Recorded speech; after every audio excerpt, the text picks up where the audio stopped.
Bonjour Élodie, tu m'invites à voyager dans le temps aujourd'hui? Bonjour Jean-Luc. Non, je ne voyage pas dans le temps. Je me trouve au cœur de Strasbourg, dans une rue très représentative de la Neustadt, en français la Nouvelle Ville. Ah oui d'accord, je vois à l'ouest les Vosges, à l'est la Forêt-Noire et au milieu coule le Rhin. Absolument, c'est ça. Et cette position géographique est directement liée au travail de ces deux personnes et à l'histoire de ce quartier. Quant à cette chambre photographique, semblant d'un autre âge, il y a une explication logique que je t'invite à découvrir en me rejoignant. Ok, tu bouges pas, j'arrive. Pendant que Jean-Luc nous rejoint, faisons une petite révision d'histoire de France, ou plutôt d'Europe. Remontons en 1870, lorsque l'Empire français déclara la guerre à la Prusse. 6 mois plus tard, la France capitulait et rendait à l'Allemagne unifiée l'Alsace et la Moselle, qui avaient été annexées par Louis XIV en 1681. La Neustadt, c'est la vitrine de l'Allemagne prussienne quand Strasbourg fut promue au rang de capitale régionale. Mais il fallait encore que cette cité affirme son rôle de centre économique dans l'Allemagne du Sud-Ouest. Ainsi, entre 1870 et 1914, la population de la ville passa de 70 000 à 180 000 habitants, et sa surface tripla.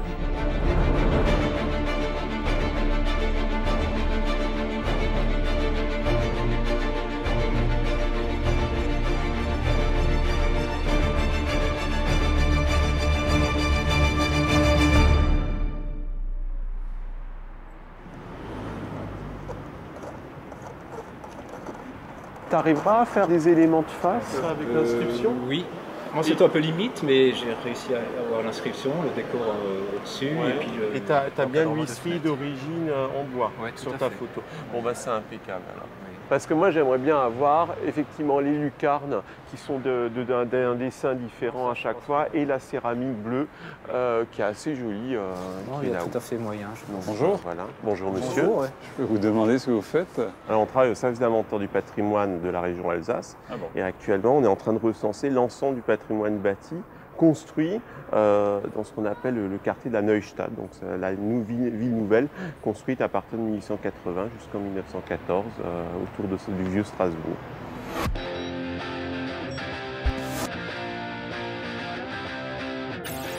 Et vous travaillez encore avec des chambres des Oui, SINA? dans certains cas, disons que le numérique prend de plus en plus d'importance, bien évidemment, mais dans certaines situations un peu difficiles, c'est tout à fait satisfaisant de travailler la chambre. Ça m'intéresserait de voir ça, c'est possible? Bien sûr, mais oui, tout à fait. Et on peut vous emmener dans notre service Oui. qui est basé dans l'ancien palais impérial, Bah, qui est à c'est 2 juste à pas côté, d'ici. bah. On peut Ouais, y je aller. vous suis, moi, Bah, y a pas de écoutez, souci. Très bien. moi, je pense que je vais laisser mes collègues ici continuer à faire une terminer prise de notre vue travail. dont on a convenu. Et puis si vous voulez m'accompagner, Ah, vous me prenez au mot alors? bah écoutez, Bon, pas bah, de souci. On y va. Venez. Allez. À plus tard. Plus tard.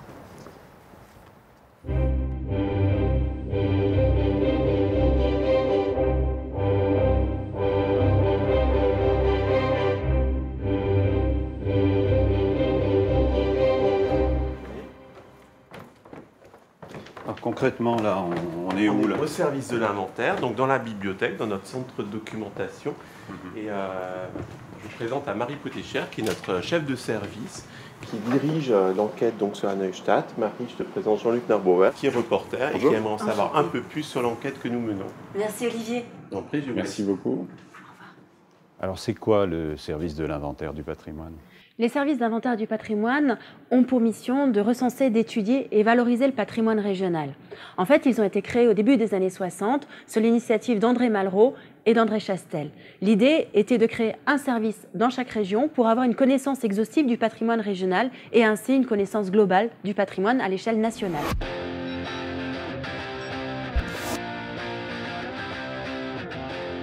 Patrimoine régional, c'est surtout d'architecture dont il s'agit. Alors. D'architecture, d'objets d'art, d'urbanisme, c'est tout ce qui constitue notre quotidien. Mais venez avec moi, je vais vous montrer quelque chose. Ok, avec plaisir.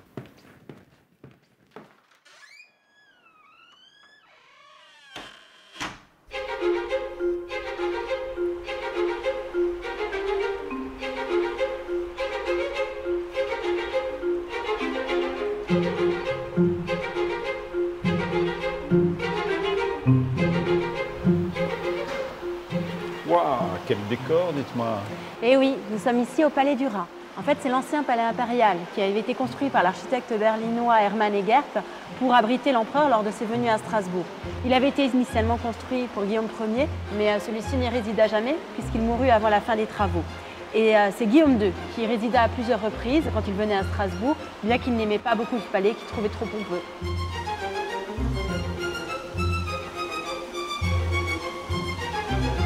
En termes de style architectural, qu'est-ce qu'on peut dire? Alors d'un point de vue architectural, en fait, on a un mélange de différents styles. Pour les éléments intérieurs, on a effectivement des éléments d'inspiration antiquisante, mais on a beaucoup des éléments d'inspiration aussi baroque allemande.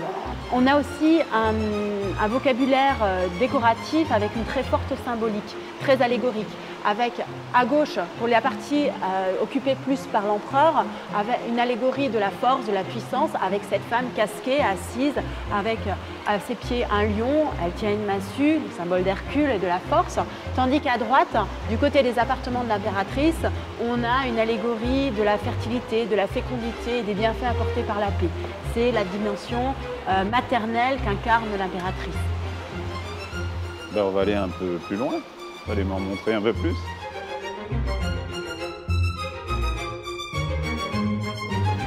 Marie, est-ce qu'on n'a pas tendance très souvent à réduire un peu la Neustadt à l'axe impérial, ce grand axe magnifique qui est devant nous là?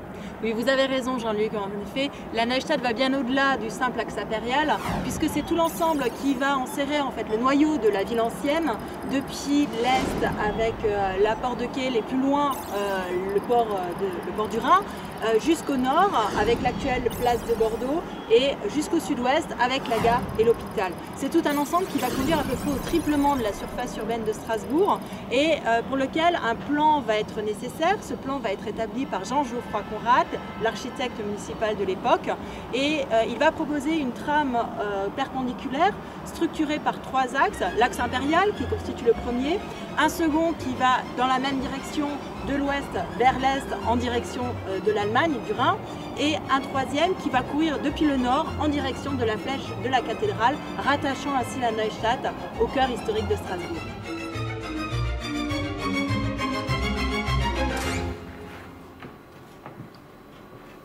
Ah, bonjour.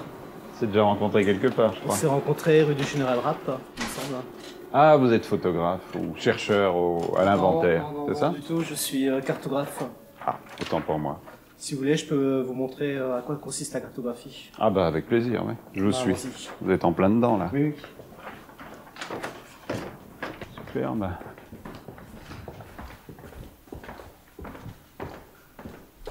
Je vais vous présenter Audrey. Ça, c'est votre collègue, hein? Oui. Cartographe, elle aussi? Oui. Bonjour. Alors Audrey, vous aussi, vous êtes à fond sur la Neustadt, là. Là, on est sur un ancien plan de Strasbourg, je crois, là. Oui, alors là, ce que vous voyez, c'est une carte de 1871. Donc, vous voyez qu'en 1871, avant la guerre, Strasbourg est une petite ville.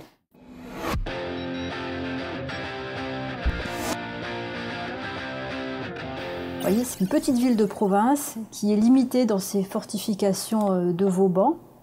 Et puis, lorsque les Allemands viendront, progressivement, les fortifications seront rasées. Et puis, les Allemands construiront une nouvelle ville. Voilà, en bleu, l'emprise de la ville telle qu'elle a été construite par les Allemands et telle qu'elle existe aujourd'hui. Oui, c'est considérable. On voit bien qu'elle est construite tout autour de Strasbourg, à la place des fortifications, et pour une large part au nord-est de la ville. Et en fait, il ne reste plus bien grand-chose de Vauban, du coup. Non, il ne reste plus grand-chose de Vauban. Il faut savoir que les Allemands, eux aussi, ont construit une ville militaire, et la Kriegsstor, qui était conçue par les Allemands, figure déjà sur cette carte. Et à ce sujet, il y a d'ailleurs deux chercheurs de l'équipe, Elisabeth et Jérôme, qui actuellement sont en train de l'étudier.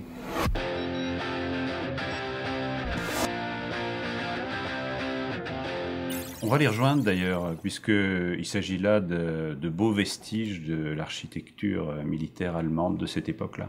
Tout à fait.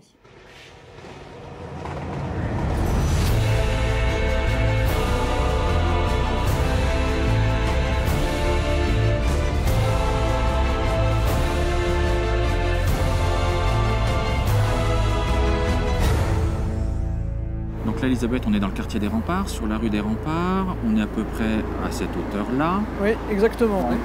En quoi cet élément fortifié est intéressant pour l'histoire militaire de la ville de Strasbourg? C'est très simple, c'est qu'on est devant en fait, la dernière porte militaire construite par les autorités militaires allemandes après 1870. Et c'est une porte qui, aujourd'hui, non seulement est la dernière à Strasbourg, mais qui est unique aujourd'hui à l'échelle européenne. D'accord. Et donc la date précise de construction, tu la connais? 1877. Ouais. D'accord. Et en fait, elle servait pour permettre les mouvements des troupes qui étaient en garnison au poste à Strasbourg vers les forts détachés qui se trouvaient à l'extérieur. Parce qu'ici, on est au niveau de l'enceinte urbaine, au niveau du front nord-ouest. Parfait. Alors ici, il y a même une herse. Ouais. Et on a tout le voûtement en berceau extrêmement bien appareillé. Oui. Dans les portes blindées, effectivement, me semble encore d'origine. Oui, avec même le Judas. Avec les Judas. Ouais. Ici, regarde, le créneau pour le tir. C'est curieux qu'on n'en ait que sur ce côté-là.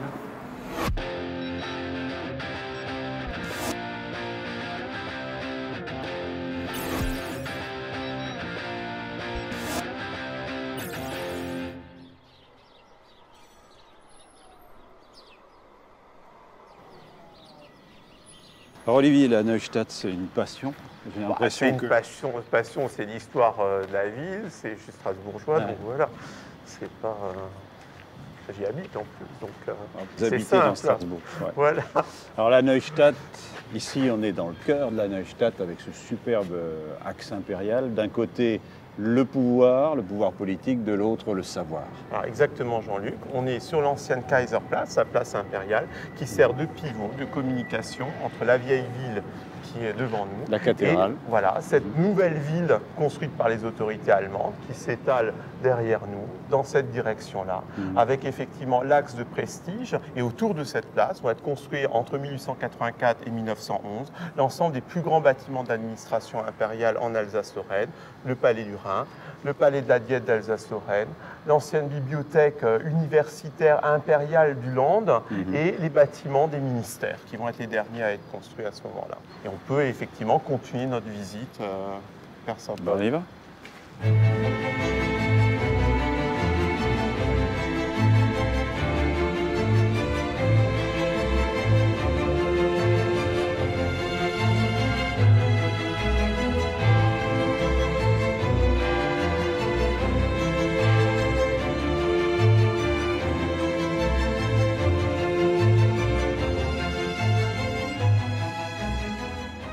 Olivier, parmi les 6000 bâtiments remarquables, les 4000 adresses de la Neustadt, il y a 3 églises. Alors, il y a 3 églises principales qui sont dans la Neustadt. Donc, et on est dans l'une d'elles, puisqu'il s'agit de l'ancienne église de la garnison luthérienne à Strasbourg. Saint-Paul. Voilà, qui est l'église Saint-Paul, qui est actuellement un temple. Alors, c'est une église qui possède un dispositif un peu particulier, puisque c'était également l'église de l'empereur, qui était de confession luthérienne. Et je vais vous emmener voir un de mes collègues qui est en train d'étudier cet édifice et son ornementation. Alors, si vous voulez bien me suivre. Alors, Saint-Paul, parlez-nous de Saint-Paul. On est ici dans une église de garnison, nous disait Olivier tout à l'heure.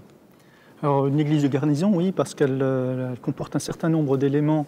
Bon, elle était destinée aux militaires, évidemment, et donc elle comporte un certain nombre d'éléments caractéristiques, notamment la tribune qui était réservée à l'empereur et à sa famille, que vous avez ici, donc qu'on a remplacé par un orgue. Oui, voilà, c'est ça. Et par ailleurs, un nombre important de portes qui étaient destinées donc à rendre l'accessibilité plus facile à de très nombreux fidèles. Donc les militaires pouvaient entrer ici jusqu'à près de 3000.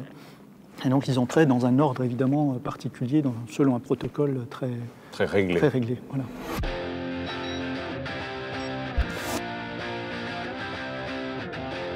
Et le site a été choisi parce que c'est un des sites les plus remarquables de la Neustadt, en pointe de l'île Sainte-Hélène. Et donc on a voulu effectivement faire une sorte de cathédrale à cet endroit-là. Et d'ailleurs les touristes s'y trompent assez fréquemment en confondant cette église avec une cathédrale.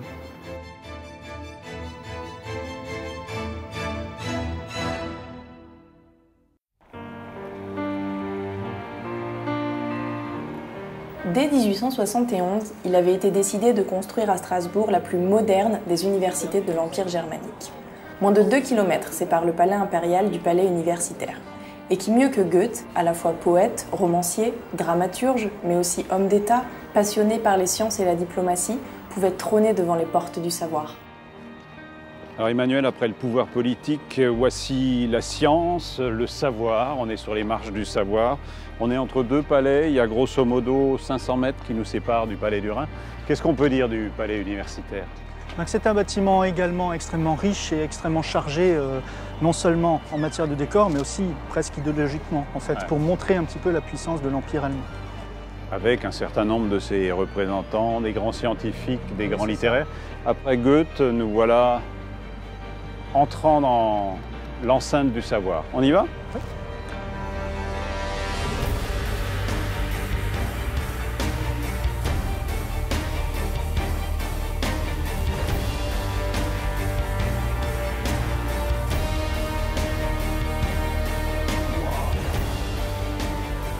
Ah bah c'est carrément exceptionnel. Ah ouais. Là, on se trouve là dans l'Aula, donc partie qu'on appelle l'Aula depuis 1919. Et qui était autrefois donc, une simple cour couverte et avec éclairage zénital. L'Aula se trouvait sur la façade en fait. C'était une grande salle de réception où se passaient les grandes cérémonies. Et comme lorsque l'Alsace est redevenue française, la première rentrée s'est faite dans cette partie-là, le nom de l'ancienne salle est resté attaché à cette partie.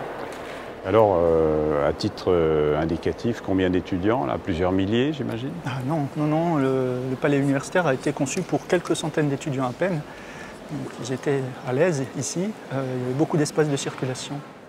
Le Reichsland y a mis les moyens, là. D'ailleurs, on voit ça dans le décor, il y a du marbre partout, c'est assez extraordinaire. Oui, en fait, on a souhaité faire du palais universitaire, comme ce qui était déjà frappant à l'extérieur, une vitrine en fait, du savoir et de la puissance de l'Empire. On va continuer dans la vitrine.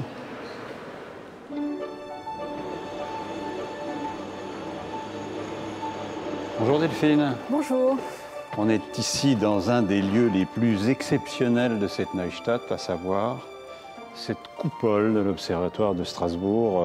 C'est vrai que c'est un endroit assez exceptionnel. Alors c'est la grande coupole qui abrite la grande lunette de l'Observatoire astronomique, qui est donc le 3e observatoire que la ville de Strasbourg connaît, et qui est construit par les Allemands et qui, à l'époque, voulant faire de l'université vraiment une vitrine du savoir et de la technologie allemande, prévoit notamment donc cette très grande lunette, des chiffres assez impressionnants, une coupole qui pèse 34 tonnes, 12 mètres de diamètre, et la lunette qui, à l'époque, est la plus importante de l'Empire et qui, encore aujourd'hui, est la 3e plus grande lunette après l'Observatoire de Paris-Meudon et l'Observatoire de Nice.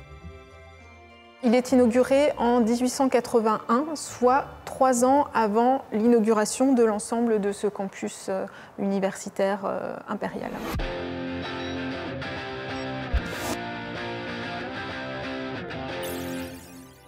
L'observatoire fait partie des tout premiers bâtiments qui sont construits dans le cadre de ce grand projet de campus universitaire, effectivement.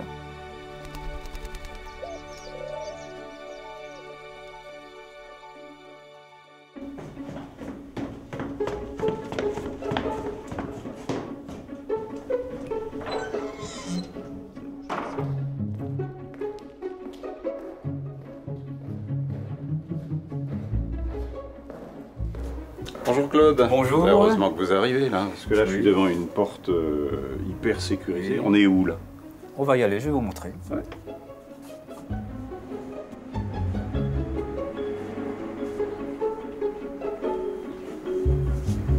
On a l'impression qu'on est dans une salle des coffres, qu'on est dans une banque ici. Alors on est où en fait concrètement? Oui, c'est un peu effectivement notre coffre-fort, notre trésor. Ici, on est dans la photothèque. C'est ici qu'on archive toutes les photos argentiques qui ont été réalisées depuis 1964 dans le cadre des missions d'inventaire. Donc ça représente environ 250 000 images. Qui sont stockées de façon extrêmement soigneuse. Bien entendu, elles sont stockées à hygrométrie et température constante, c'est-à-dire 17 degrés de température toute l'année et 30% d'hygrométrie.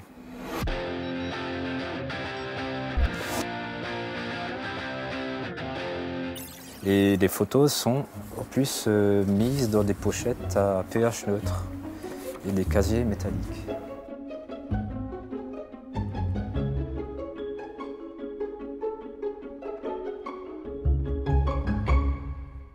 Claude, qu'est-ce que vous êtes en train de faire là? Là, on vous a quitté dans votre cave et Oui. on vous retrouve derrière un ordinateur.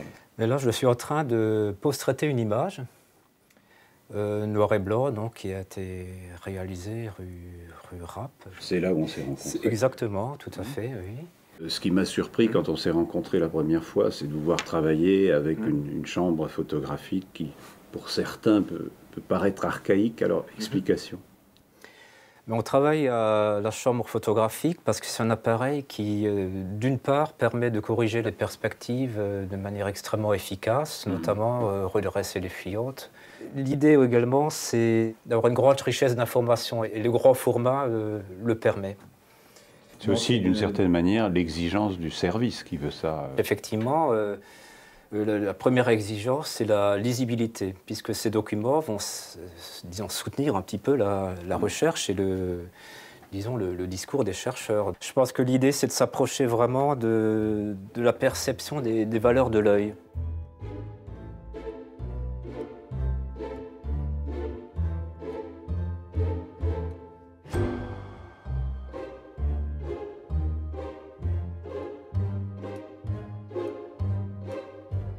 Mais la Neustadt se devait d'accueillir toutes les classes sociales. Les travailleurs géants du pont des 4 Hommes, actuellement le pont Kennedy, honoraient la classe ouvrière. Par ailleurs, la croissance industrielle de Strasbourg et de ses faubourgs a favorisé l'arrivée d'une population modeste à la recherche de travail, en grande partie des paysans alsaciens des environs. Ainsi, pour les classes modestes, comme pour les industriels, la Neustadt était une belle opportunité.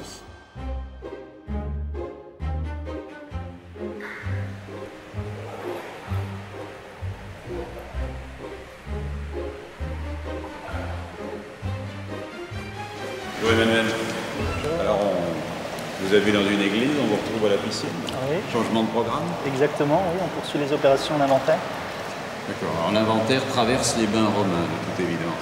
Ce bâtiment est particulièrement représentatif à cet égard puisqu'il combine à la fois l'hygiène, enfin la fonction d'hygiène, la détente également, et aussi des parties médicinales, des soins médicinaux. Très rapidement, les Strasbourgeois se sont appropriés les lieux et ça a eu beaucoup de succès. Il y avait également un solarium en toit, enfin sur les toits, donc tout ça servait vraiment à être très attractif pour une nouvelle offre pour les Strasbourgeois. Très peu de choses ont changé. On se trouve actuellement donc au-dessus des bains qui sont actuellement mixtes mais qui étaient réservés aux hommes à l'origine. Un autre grand bain, mais plus petit que celui-ci, se trouve à côté, était limité, enfin réservé aux femmes. Alors effectivement, les installations sont encore les installations anciennes pour leur grande majorité. Vous avez les verrières qui sont encore en place, les cabines, les crachoirs en cuivre, même la robinetterie à certains endroits et les poignées de porte. Et tout ça a coûté extrêmement cher, et beaucoup plus cher que ce qui était prévu. Et donc, malheureusement, la ville et l'architecte à l'époque ont été accusés d'avoir un peu explosé le budget.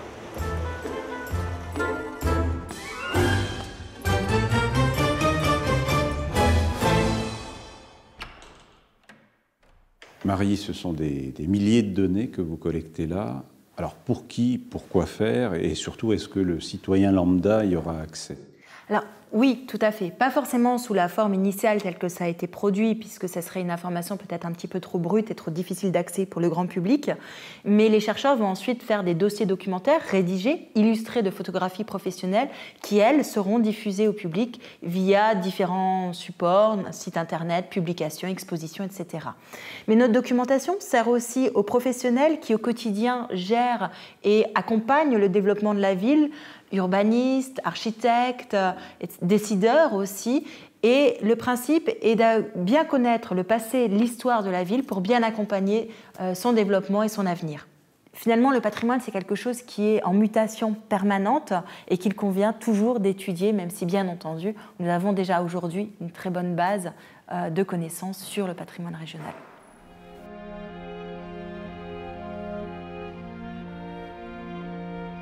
Éric Chenderovski, vous êtes directeur de l'urbanisme et de l'aménagement de la ville de Strasbourg. Comment est-ce qu'on gère un héritage conséquent comme celui de la Neustadt? Fondamentalement, la Neustadt, ça fixe une référence très forte dans l'urbanisme strasbourgeois, à la fois dans l'organisation territoriale, qui est aujourd'hui largement déterminée par cet héritage, mais également sur la manière dont on a fait la ville à une époque et dont on peut s'inspirer largement pour penser la ville d'aujourd'hui. L'architecture allemande, en fait, elle s'est beaucoup inspirée de toutes les architectures européennes. Quand vous êtes dans la Neustadt, vous trouvez des morceaux de Bruxelles, de Londres, de Paris, et cette architecture du 19e, début 20e, elle est très européenne. Et en fait, les Allemands nous ont légué aussi autant un savoir-faire urbain qu'une architecture. C'est donc en quelque sorte l'Europe avant l'heure. C'est l'Europe avant l'heure avec la Neustadt. La Neustadt de Strasbourg est un témoignage exceptionnel de l'architecture et de l'urbanisme wilhelmien qui couvre la période de 1870 à 1918. C'est aussi en quelque sorte un quartier paradoxal, puisqu'il aura fallu que ce soit dans une ville française que l'on retrouve aujourd'hui quelques fleurons de l'architecture allemande de la fin du 19e et du début du 20e siècle. La Neustadt est aujourd'hui l'objet de toutes les attentions, en particulier de celles des hommes et des femmes du service de l'inventaire du patrimoine de la région Alsace, qui, à leur manière, inscrivent chaque immeuble dans le grand inventaire de l'histoire de Strasbourg.